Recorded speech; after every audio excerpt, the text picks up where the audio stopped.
छत्रपती शिवाजी महाराज की जय। छत्रपती धर्मवीर संभाजी महाराज की जय। जय जिजाऊ, एक मराठा, मनोज दादा आगे बढ़ो। आता कुठे जायचं? आता कुठे जायचं? अहिल्यानगर मधून किती गाड्या जातील आता त्या जर आत्ताच सांगितल्या तर तुमच्या माध्यमातून सरकारला लगेच समजेल आणि सरकार आम्हाला इथेच कुठेतरी अडवायचा प्रयत्न करेल। त्यामुळं ह्या वेळेस जे काही नियोजन आहे ते नियोजन पूर्णपणे ओपन करणार नाहीत, उघड करणार नाहीत आम्ही।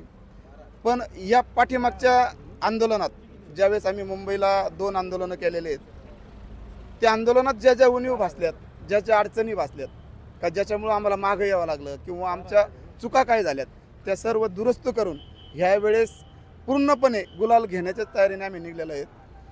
पण सरकारने याची दखल जर नाही घेतली तर याचा परिणाम या सरकारला भोगावा लागणार आहे। मागच्या आंदोलनात जेवढी गर्दी झाली तेवढीच गर्दी ह्यावेळेस होईल असं वाटतं का? त्यापेक्षा जास्त प्रमाणात गर्दी असणार आहे। म्हणजे आपण त्यावेळेस फसवलंय सरकारने, तो रोष समाजात पूर्णपणे पसरलेला आहे का सरकारने 2016-17च्या टायमाला कोपर्डी मोर्चानंतर एकदा फसवलंय आणि आता परत मागच्या ह्याच तारखेला मागच्या वर्षी परत पाटलांना फसवलंय।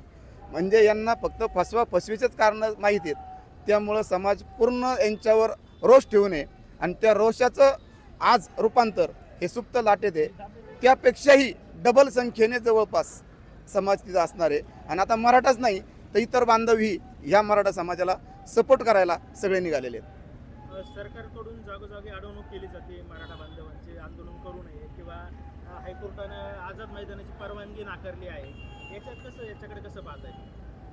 हे पहा, छत्रपतींच्या काळापासून आम्हाला लोकांनी अडवलेलंच, आम्हाला त्रास दिलेलाच, पण आम्ही तो जुगारून हिंदू स्वराज्य किंवा रयतेचं राज्य निर्माण केलेलं आहे। त्यामुळं आत्ता बी अनाजीपंत असे असतील, अडवतील, बोलतील, त्याच्याकडे आम्ही लक्ष देत नाही। महाराष्ट्र आमचा आहे, मराठ्यांचा आहे आणि मराठा असेल तर हिंदू आहे। त्यामुळं आम्ही त्याच ताकदीने विजयी गुलाल घ्यायला येतोय मुंबईला, हे त्या देवेंद्र फडणवीसला याच्यातून इशारा देतो।